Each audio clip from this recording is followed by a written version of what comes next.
우리 다 같이 읽겠습니다. 여호와 나의 하나님이여, 주께서 행하신 기적이 많고 우리를 향하신 주의 생각이 많아 누구도 주와 견줄 수가 없나이다. 내가 널리 알려 말하고자 하나 너무 많아 그 수를 셀 수도 없나이다. 주님이 행하신 일이 너무나 기적도 많고 행하신 일들이 많아 그 수를 헤아릴 수 없기 때문에 그저 감사합니다. 예배를 드릴 수밖에 없다는 거. 그러면 자 보세요. 이 말씀을 지금 읽은 말씀을 딱 요약하면은 주께서 행하신 기적이 많고, 그러면 자 하나님께서 여러분에게 기적을 행하신 것을 한 가지만 대봐. 뭘까요?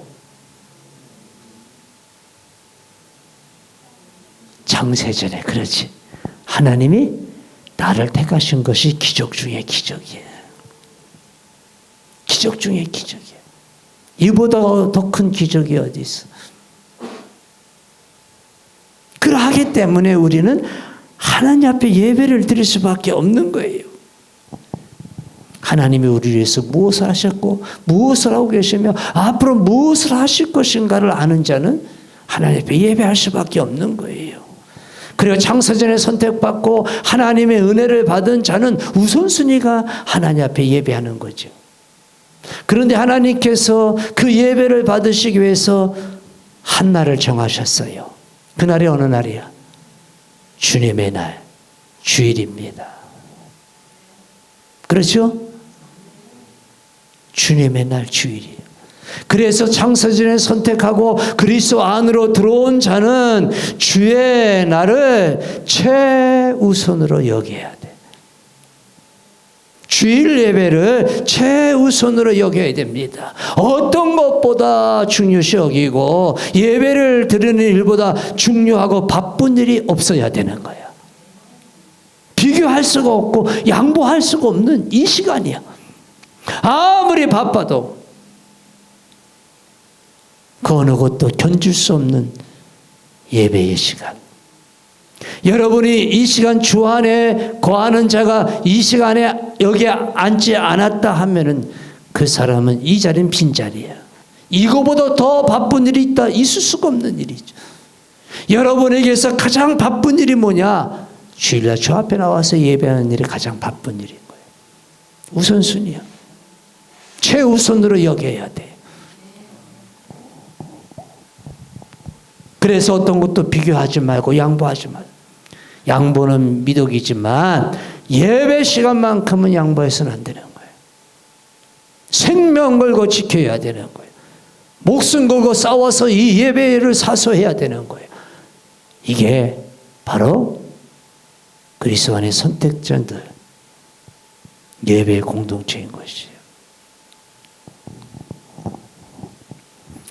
오늘 우리가 예배를 드릴 때 힘을 다하여 예배 드리면 또 하나님의 예배 속에 우리에게 은혜를 공급해 주시는 거예요.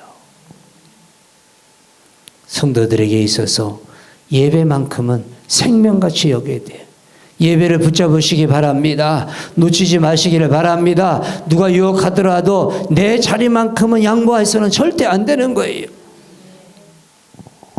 제가 분명한 확신할 것은 예배 드리는 백성은 절대 망하지 않습니다.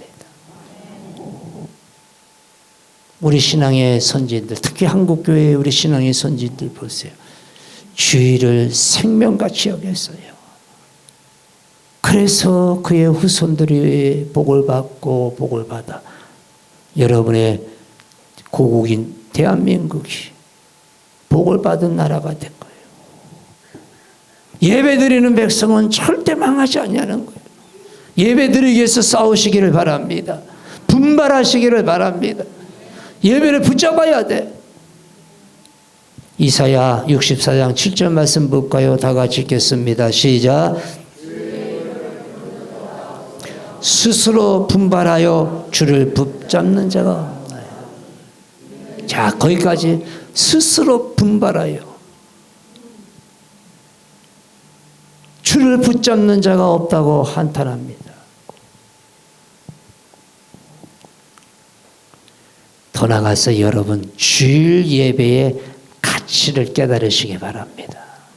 여러분의 생각하는 것보다 주일 예배에 담겨진 하나님의 축복은 상상을 초월하는 축복이 있는 거예요.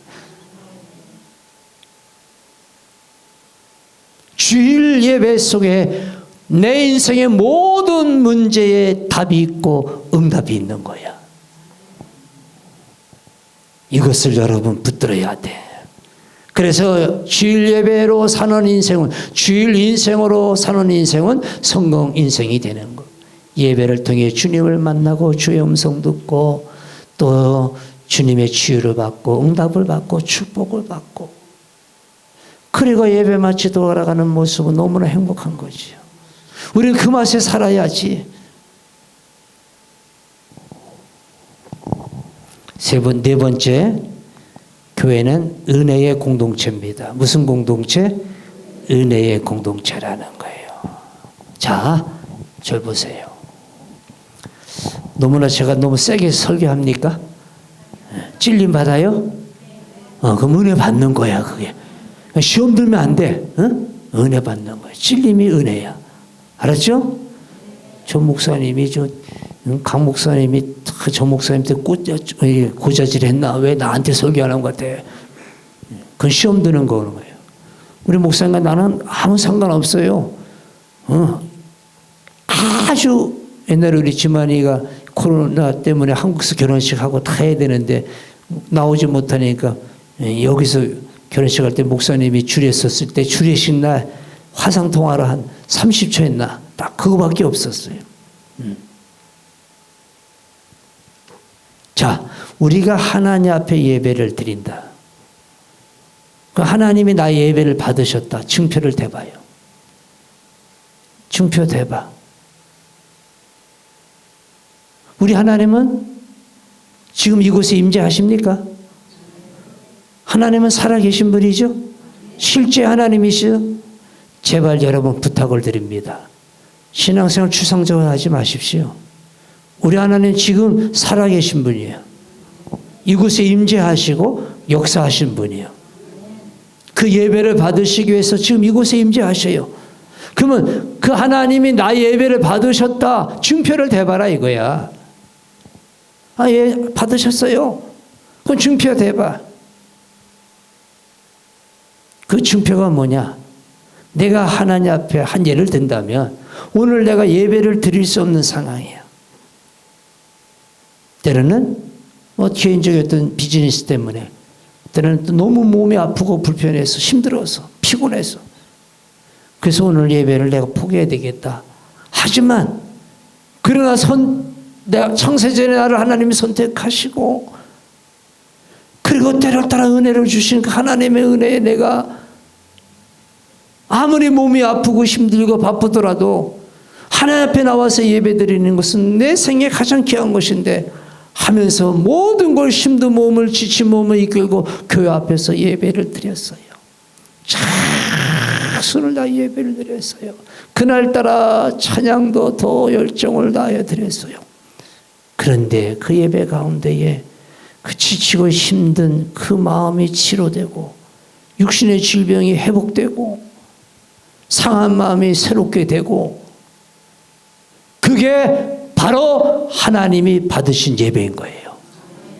그게 증표인 거야. 그래서 여러분이 예배를 마치고 발걸음을 딱 나가는 순간에 증표가 뭐냐? 여러분의 발걸음은 축제의 발걸음이 되고 승리의 발걸음이요, 기쁨의 발걸음이요, 얼굴에는 환한 웃음이 있고 한 주간 살아갈 용기가 있고 기대가 있고, 그거는 바로 하나님이 받으시는 예배예요. 그런데 가만히 헌대교회의 성도들 보면 예배를 마치고 돌아가는 모습이 더 지치고 찐 폐장병의 모습이라는 거예요.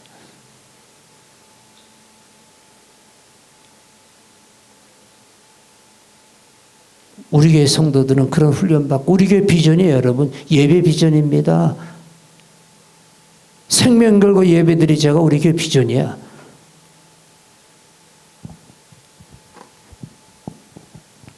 우리 하나님은 살아계신 분입니다.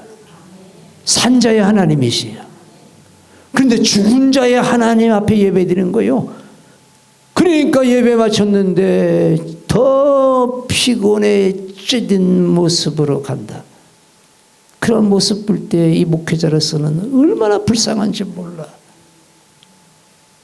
저희들이 저 세상에 살면서 지치고 힘든 몸을 가지고 교회 앞에 와서 다시 힘을 얻고 용기를 얻고 돌아가야 되는데 오히려 더 지치고 힘든 몸으로 저 세상을 향해 간다.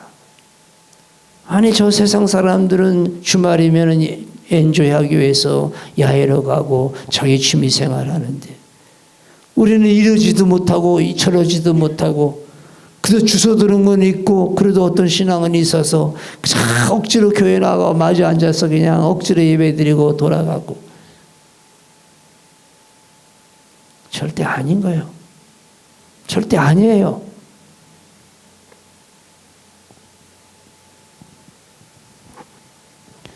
우리는 예배를 드리러 나올 때에 하나님 앞에 예배를 드리지만 그 내면에는 하나님의 은혜를 기대하고 나와야 되는 거예요. 은혜를 받아야 돼. 은혜 없이는 우리는 살아갈 수가 없잖아요. 그렇죠?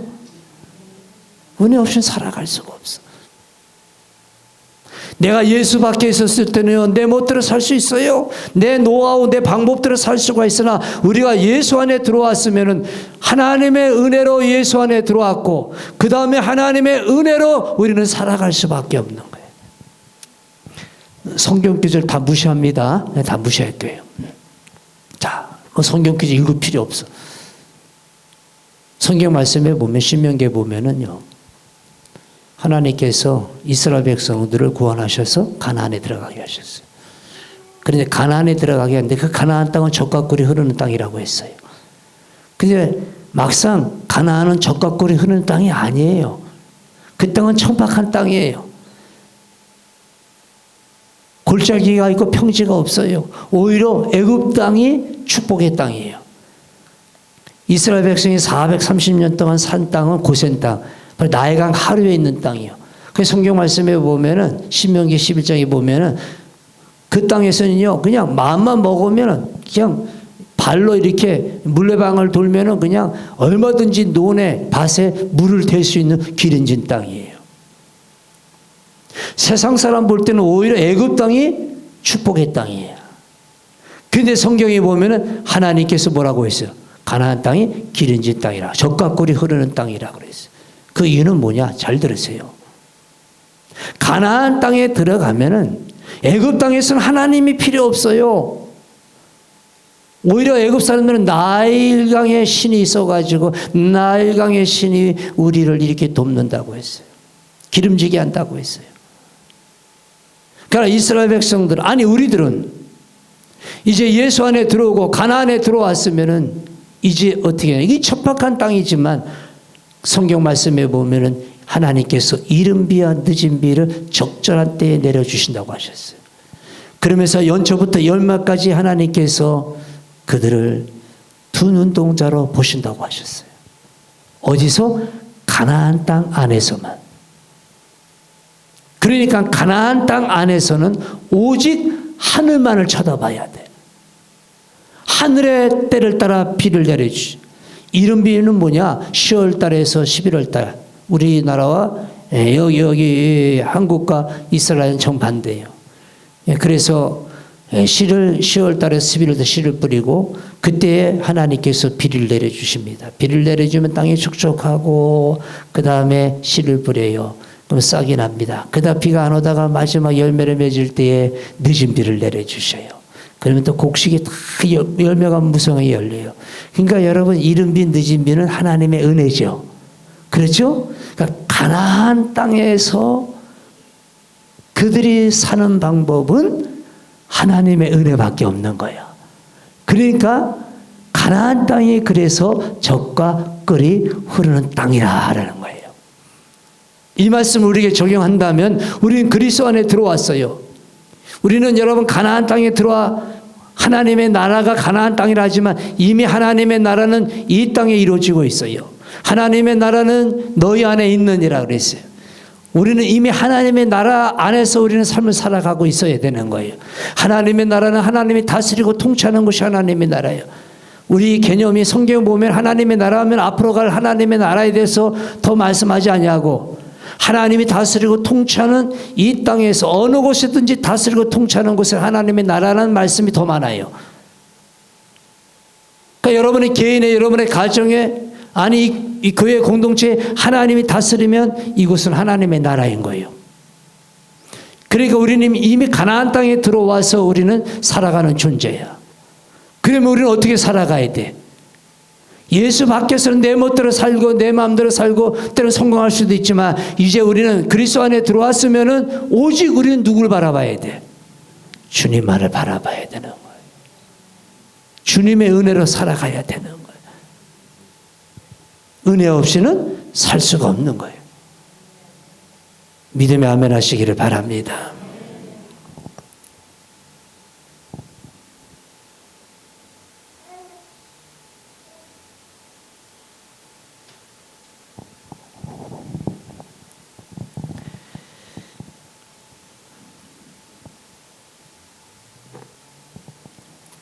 그래야 해서 주님의 영원한 영광스러운 공동체, 영원한 생명의 공동체, 예배의 공동체, 은혜의 공동체, 이 한빛교회를 우리는 붙드시기를 바랍니다. 짊어지시기를 바랍니다. 요것만 드리고 말씀 마무리할까요? 사무엘상에 보면은 이스라엘 백성 영적 암흑 시기에 그만 블레셋과 전쟁할 때에 법궤를 빼앗겼어요. 그래서 블레셋 사람들이 법궤를 가지고 자기들이 섬기는 다곤 신전에 법궤를 그 안에 두었어요. 그 다음날 가보니까는 자기들이 섬기는 다곤 신상이 법궤 앞에 꼬꾸라진 거예요. 다시 세워서 그 다음날 갔더니 이번에는 완전히 꼬꾸라졌는데 팔다리, 목이 다 불러진 거예요. 이거 이상하다 하고서 이 법궤를 다른 지역으로 옮겼어요. 그때는 그곳에 독종 전염병이 일어나고 이것이 가들어 아스도스로 옮길 때마다 독종의 전염병이 일어나고 그래서 이게 웬일이냐 하면서 블레셋 지도자들이 회의를 했어요. 그래 갓된 젖소 2마리를 새 술에 만들어서 법궤를 신고 이스라엘 땅 베세메스로 보내자. 그래서 만약에 이 소가 곧정 베세메스로 가면은 하나님께서 이렇게 하신 것이고 그렇지 않고 갈팡질팡하면은 그거는 우연한 일이다 하여서 그들이 갓된 젖소 2마리에 새수를 만들어 법궤를 해서 보냈더니만 성경 말씀에 보면 그 젖소들이 베세메스로 그대로 갔다고 했습니다. 좀 알레고리컬한 부분이 있지만 이것을 우리가 오늘 말씀에 적용한다면은 법궤는 뭐지요? 하나님의 임재의 상징이죠. 법궤는 오늘날 여러분 하나님의 임재의 상징이라면 교회입니다. 나는 곰곰이 생각해봤어. 소들 중에 가장 영광스러운 소는 그 2마리 소였을 것이다. 하나님의 법궤를 맸다는 것. 여러분도 그 2마리의 소가 되시기를 바랍니다. 하나님의 교회를 메고 가야 돼. 그리고 갈 때에 울며 불며 하였다고 했어요. 왜 울었을까? 다름이 아니라 자기 새끼를 두고 가기 때문에 모종의 눈물이었어요. 우리가 주님의 교회를 메고 갈 때는 때로는 아픔이 있고 때로는 손해보는 일도 있고 어려움도 있지만 우리는 주님의 몸된 교회를 위해서 울어야 되는 거예요. 포기할 때는 포기해야 되는 거예요. 이게 바로 영광스러운 교회요. 영광스러운 성도인 것이에요. 더 놀라운 것은 여러분 이 소가 마지막 가서 베세메스에 가서 그 소를 잡아 번제물로 드렸다고 했어. 난 거기에서 눈물이 확 쏟아지는 거야. 번제물로 주 앞에 드리는 거야. 한빛교회를 위해서 내 생명 내어줘. 번제물로 드려질 때에 우리 주님이 얼마나 기뻐하실까요? 그러한 자는 우리 주님이 책임지십니다. 그 후손이 복을 받게 되어 있는 것이. 그럴 자격이 있는 거예요.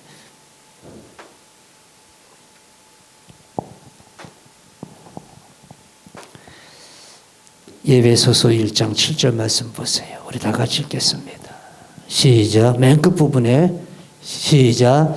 우리 그리스도 안에서 그의 은혜의 풍성함을 따라 그의 피로 말미암아 속량고 죄사함을 받았느니라. 여기에 속량, 레뎀션, 속량. 속량이 무슨 뜻이냐? 값을 치른다는 거예요. 우리 예수님이 값을 치르고 우리를 사셨어요. 이 레뎀션이란 말은 너무나 우리에게 구원의 조건이 되는 거지요. 값을 치른 거예요. 이미 우리 하나님께서 창세 전에 이미 그걸 보신 거지요. 이 속량에 대해서 아주 쉽게 설명하면은 옛날 저 미국 남부 노예 시장 때에 그 어느 그 노예가 아주 몸도 약하고 성질도 괴팍해서 그냥 주인한테 대들고 막 때려도 막 그냥 악을 쓰고 일 안 한다고 그러고 이러니까 이 주인이 그만 이 노예를 노예 시장에 내놨어요. 그 소문이 나가지고 이 노예를 안 사는 거예요. 근데 어느 점잖은 그런 신사가 와가지고 그 노예를 값을 주고 샀어요. 더 큰 값을 주고 그 노예를 샀어. 그 노예를 자기 집으로 데려옵니다. 이 노예가 오면서 막 나는 당신을 위해서 일하지 않을 거예요. 나에게 억압을 주면 저는 더 난리를 칠 거예요. 막 바락바락 소리 지르며 그러면서 집에 도착했어. 그런데 이 주인이 그 노예의 수갑을 풀어주고 발목에 자꾸를 다 풀어주면서 이제 너는 자유인이다. 네가 네 마음대로 살아가라. 네가 여기에 살아도 자유고 네가 알아서 네가 갈 곳에 가더라도 자유다. 자, 물어보겠어. 이 노예는 어떻게 했을까? 어떻게 했을까? 그 집을 떠났을까? 안 떠났지요. 그리고 뭘 했을까? 주인님, 내가 주인님을 위해서 평생 충성하겠습니다. 이게 자유인이야. 이게 속량이야. 우리는 속량의 은혜를 받았어요. 억지로가 아니에요. 율법적으로가 아니에요, 여러분. 은혜에 감사하며 자발적으로 하는 것이지.